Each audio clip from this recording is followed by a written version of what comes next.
Good morning, church. Coming back to KL Baptist is always a walk down memory lane for me. As I've been introduced, I grew up here. I was baptized in 1959.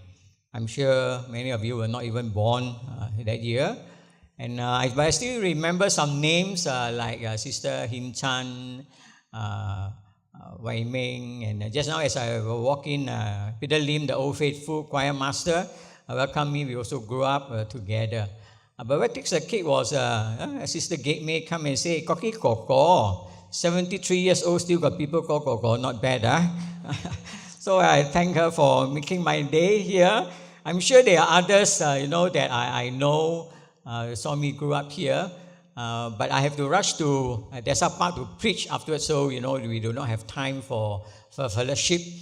But your Pastor John, has graciously invited me and the family for the 65th anniversary dinner. Probably we have more time to catch up on that. So I brought my wife and my 12-year-old son. Actually, my two former girlfriends, were from KL Baptist. And maybe God didn't, prepare for me not to marry somebody from KL Baptist. So my third girlfriend, which is now my wife, is from Emmanuel Baptist Church. And I am 73 years old. She's 23 years younger than me. That's why we can have a 12-year-old son. And of course, many people mistook my wife as my daughter. And often, they say, you come to take your papa home. I say, no, it's my husband. And when I take my son from school, people say, your grandpa take you home. I say, no, that's my daddy. Thank God, to be able to stay young, is God's blessing. I doubt I can finish within half an hour. Pastor John reminded me again, hey, you need to go to Desa Park. You cannot speak more than your 30 minutes here. So I think I have to rush through. And I think one of the reasons that Pastor John invited me, I spoke here also last year, mission, and this year is because actually I was introduced as the first fruit, of the mission that was launched 38 years ago, and that word life is mission, has always been something that helps me to carry on. And my topic this year, this morning, it is one command and one mission. We only have one command from the Lord, although I'm going to take you through, the three verses that I've prepared. The first, of course, is the greatest command. Remember, Jesus once was asked by an expert, saying that, of all the commandments, 615 of them, which is the greatest command? And Jesus says, love the Lord your God with all your heart, all your soul, all your strength, all your mind. And this is the first and the greatest command. And the second is this, love your neighbor as yourself. So the greatest commandment is for us to love God with everything that we have, to love God wholeheartedly, put Him first in our lives. And if we do that, then there's no need for us, to encourage you to give for mission. No need for us to encourage you even to serve the Lord, because if God is first in your life, you will do everything for the Lord. You're willing even to die for the Lord. But the sad thing is that many Christians do not put God first in their life, although they know that this is the greatest command. This is, from our Lord, He says. Statistics tell us, 30% of the Christians don't go to church. 40% don't even give a single cent to the church. 50% of Christians don't pray. 60% don't read the Bible. 70% don't go to care group, or any Bible study. 80% doesn't go to prayer meeting. 95% of Christians never bring one single soul to the Lord all the days of their life. And yet 100% Christians want to go to heaven. You see, my friend? That's how, from these statistics, it tells us actually not many Christians really put God first in their lives. How to give the mission? That's why we need to have this mission month to encourage you. So this greatest commandment, it is when we love God, we will do everything for the Lord. The second one, it is the new command. John chapter 13, verse 34 to 35, it says, a new command I give to you. Love one another. As I have loved you, so you must love one another. By this all men will know that you are my disciples if you love one another. In fact, this is already in the greatest command. Remember here? It says, love your neighbor as yourself.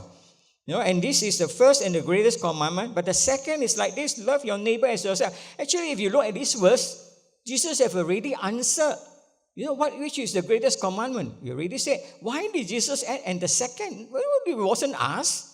Yet Jesus says, love your neighbor as yourself. Because how much we love our neighbor tells us truly how much we love God. We can always say, we love God, we put God first in our lives.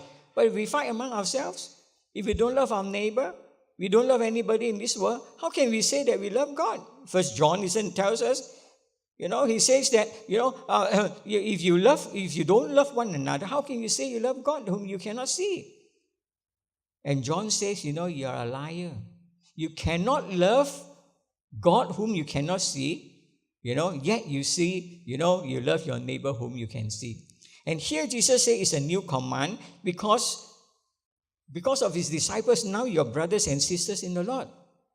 And so you need to love one another. And Jesus says, this is a new command. Love one another. Ask the disciples to love one another. And it says, by this, all the world will know that you are my disciples if you love one another. This is the standard. This is the brand. When brothers and sisters in the church love one another, the world will see us loving one another, and then they say, hey, these are Christians. And Jesus says, my standard it is, as I have loved you, you love one another. And what is Christ's love for us? Unconditional, undeserved love, unmerited love, even sacrificial love. Even to go to the extent that we are willing to die for our brothers and sisters, that type of love. And when we have that love, the world will see and says, these are Christians. And so that is, the greatest command. And then we have the new command. And finally, we have the Great Commission. That is in Matthew chapter 28, verse 18 to verse 20. He says that, Jesus came and to them and said, all authority in heaven and on earth has been given to me. Therefore go and make disciples of all nations, baptizing them in the name of the Father and of the Son and of the Holy Spirit, and teaching them to obey everything I have commanded you. And surely I am with you always, even to the end of the age. Actually, there's only one command there. You see, why do we connect that? If you love God with all your heart, you will obey God and you will love one another. And if you love one another, then only you can go out and share the gospel. If we don't love one another, we are always fighting among ourselves in the church or in the denomination, how is the world going to know that, God is love? Many of our vans, our gospel van, we put God is love. Yeah, the world knows that we are God. When we come back to the church, we are fighting among ourselves. No. How can we ever go out to the world? But here Jesus says there's only one command, making disciples. Surrounded by three participants, go. Going as you go, as you live out your life, tell the world, that Christ will change your life. Then baptizing and teaching them, sandwiched by two assurance. The assurance is what? All authority on earth and in heaven has been given to me. That is assurance. And the last one, he says, and I will be with you even to the end of the age. You see, my friend, we have these two assurance. We are not going into the world, going to the mission field by ourselves. When we go and share the gospel with non-Christians, we are not going there by ourselves. Christ says, I will be with you even to the end of the age. As you go and share, Christ is with there. And here he says, the authority is from the Lord. Not even from the church, Here it says, all authority on heaven and on earth has been given to me. So we need to go. We need to go. But sad thing is that many churches are waiting for people to come. As I see here, this $500,000 you're asking for the members to give for this mission fund. There's so many countries you're touching. Asian Pacific Baptist Federation, the BSF in Philippines and in Myanmar, in Nepal. It's the great work that the church is doing. I remember when we have first launched 30 over years ago, when we launched this mission fund, it was only 60,000, if I remember correctly. And that part of that was used to send me, to Dallas to study. But here we see, after all these years, 30 over years, we see through the pastors here, through Pastor John and the team here, you're reaching so many people in the field. Not many of us can go to these places to share, but the money you give will be able to touch the lives of the people there.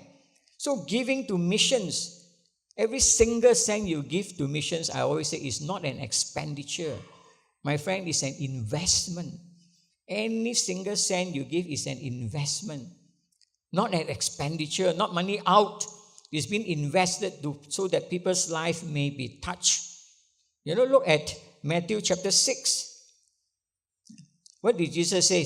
He says, do not store up for yourself treasures on earth, where moth and rust destroy, and where thieves break in and steal. But store up for yourself treasures in heaven, where moth and rust do not destroy, and where thieves do not break in and steal. For where your treasure is, there will be your heart.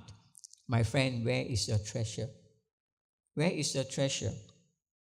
Dr. Criswell, the very famous pastor in Dallas First Baptist Church, one time he was invited by a very rich billionaire, one of his members, to his house for a dinner. So, there was spread in front of him all sorts of exotic food. So he had a great dinner. After dinner, this rich man took him out to his balcony. And he told Pastor Criswell, he said, Pastor Criswell, when I came to US, I have nothing. But now you see right in front of me, I have oil wells in front of me. Behind me, all those cattle, all this belong to me. And on my left, there are cornfields. And on my right-hand side, the big city, half of the city belongs to me. All this, when I came to US, I have nothing. But now I have all these things. Dr. Criswell said, but how much do you have up there? Yeah, you have left, front, back, left, right, all these earthly treasures you have. But truly, how much have you up there?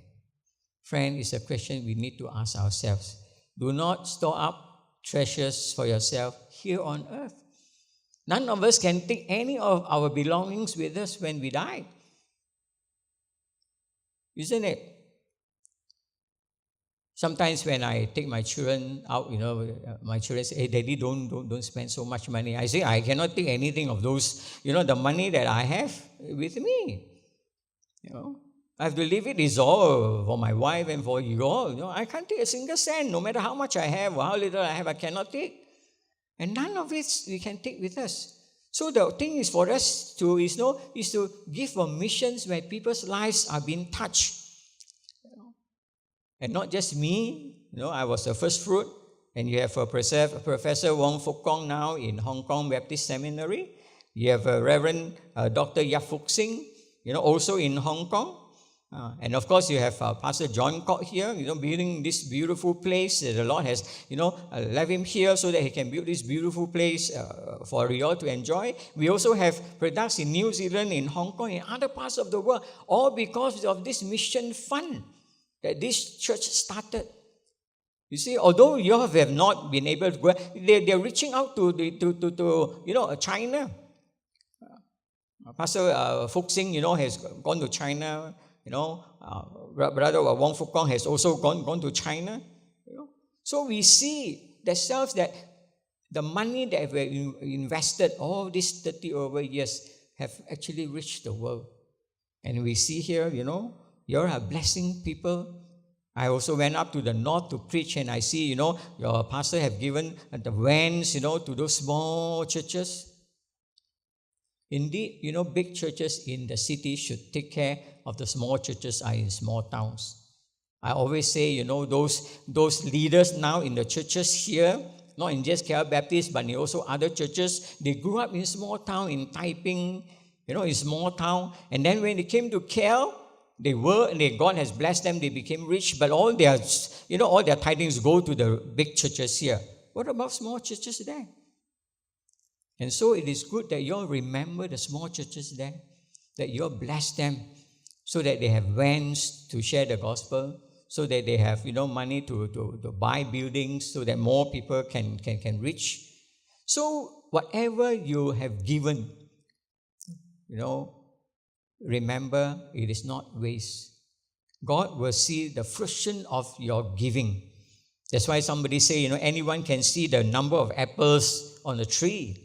Only a few can see the number of trees in an apple. We can count the money, but you see right through the generations, right to 30 over years, how many people's lives are being touched. I've already been in ministry for 37 years. I pastored 6 churches, countless of people. I've baptized. I was single when I was sent to US to study. But now my son, 26 years, he's now a pastor intern in Beijing. Who would know that I was even single then? I didn't know even that I was going to have a son. And I didn't know, that my son was going also, that the Lord called him to be a pastor. But this is all God's blessing. All God's blessing. So we see from that, God blesses. We see that they're so hungry for the word. That's why I share with you, some of your people from here, KL Baptist, has gone to Hong Kong, to China, to reach the people in China, in Beijing. I often ask my son, why they're so short of pastors here. Why don't you come back to Malaysia? Because it's such a big field. He says, Daddy, people in China are so hungry for the word. You can preach whole day and the people will listen. Here you speak half an hour, people are looking at their time already. This small pastor, can speak for so long. But there, you have 2-3 services, and they say, after the service, the next service, also I'm preaching the same sermon. Never mind, pastor, we will listen to the message the second time, the third time, and night also they don't want to go back. Whole day they can listen. So people are so hungry for the word. He says, Daddy, where do God? Of course, God calls him to be there.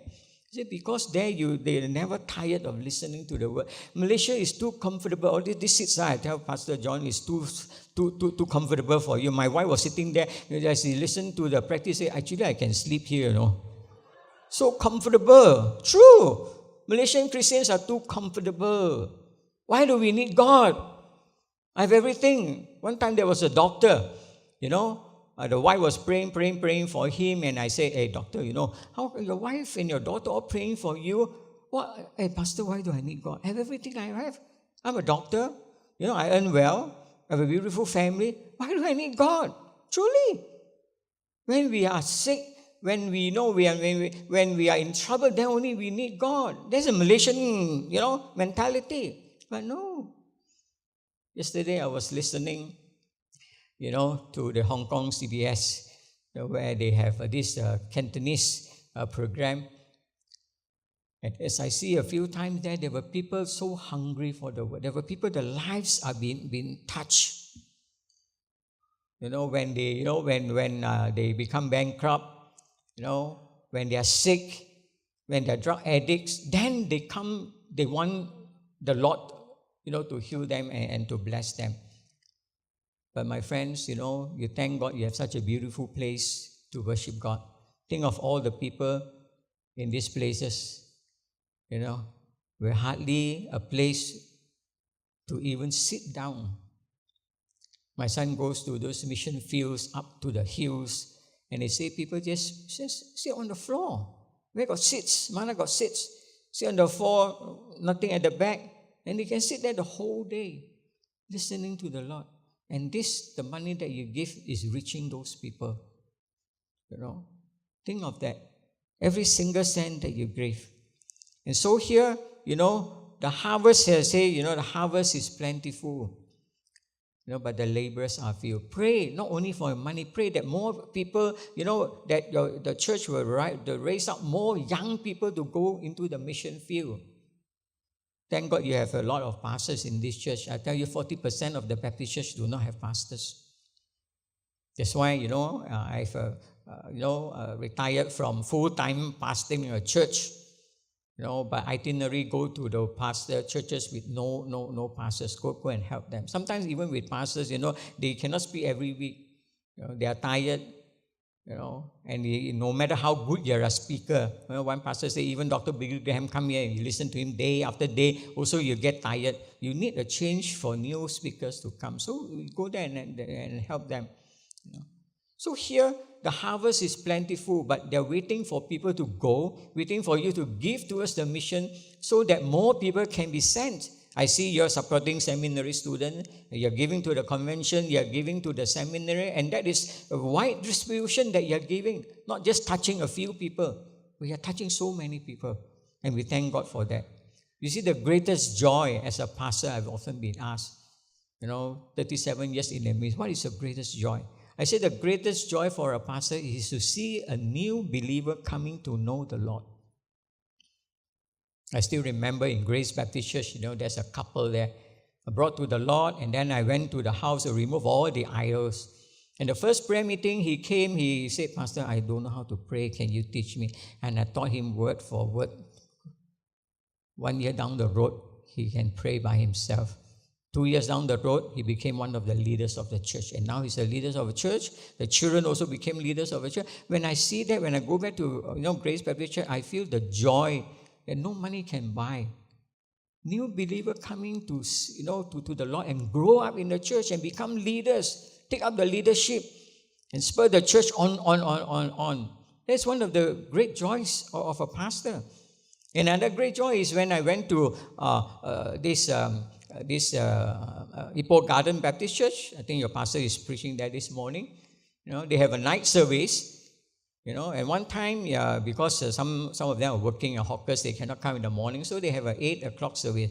One time there was a 30-over-year-old man, with his child came and said, Pastor Soong, do you remember me? I said, no. He said, so when I was a teenager, you came and preached in my church. And I was one of those who answered the call. I tell you the joy I have, I cannot describe. Of course, I couldn't recognize him. He was a teenager. Of course, he recognized me. I never grew after that, So he recognized me. He said, well, I can't recognize him. But the joy of seeing, people that I can't remember how many people came to know the Lord. Another joy is one time I invited a young pastor in my church to preach. And he said, I just introduced him as one of the pastors of a church in Baptist church.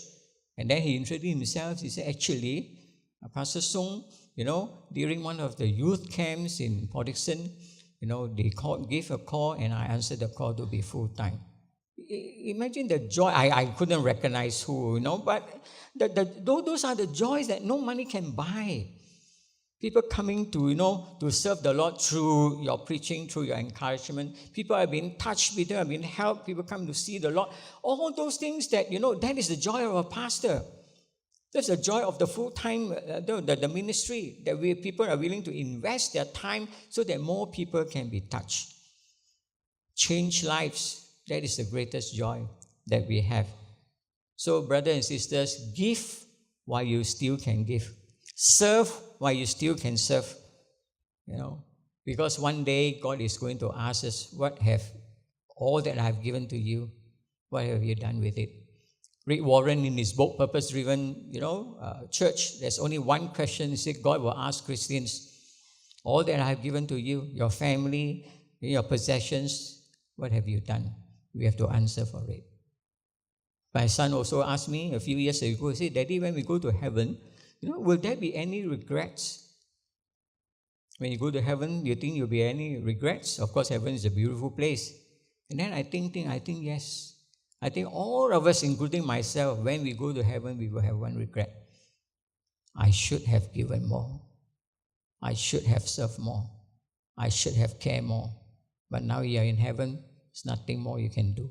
Whatever that we accumulate here on earth goes up to be with the Lord. But the moment we are in heaven, we can't do anything more. And you will say, I should have given more for the mission fund, that more lives can be touched. I should have served more so that more people can come to know the Lord. My brothers and sisters, I hope we will have less regrets in heaven when we go to heaven. So once again, encourage you, give the best you have to the Lord, so that more people's life may be touched, so that more seminary students can be helped, so that people in these poor places may know the Lord through your giving. Let's pray. Father God, we want to thank you again for Pastor John and his team here in Care Baptist. All through these years, Lord, you have blessed this church in their giving that has touched so many lives all across the world. And for this year, Lord, even as they continue to love you and serve you, Lord, we thank you. Continue to bless them so that all this money that has been given will be able to touch lives and change lives. We pray and give thanks in the name of our Lord Jesus Christ. Amen.